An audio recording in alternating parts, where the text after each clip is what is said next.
the materials one, we see here as well that for new materials, we see here there is a very interesting topic being opened as well this year about composites for new manufacturing processes mostly related to electronics, very well supported by the ICT.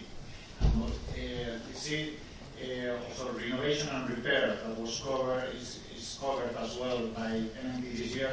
And finally, new material processing technology that has been covered in the last year and also this year. We see that here again, our roadmap has been nearly fully covered. So this brings us to the conclusion. I don't want to bore you today, but at the end, we had 50 research priorities and 44 out of them, and maybe in some cases the remaining 6 also partially, have been already covered. So I want to stress the importance of answering to the consultation phase that is being opened right now. We have a draft, please, this is a draft of a new roadmap. We will talk about it, I think, tomorrow. But please contribute to it.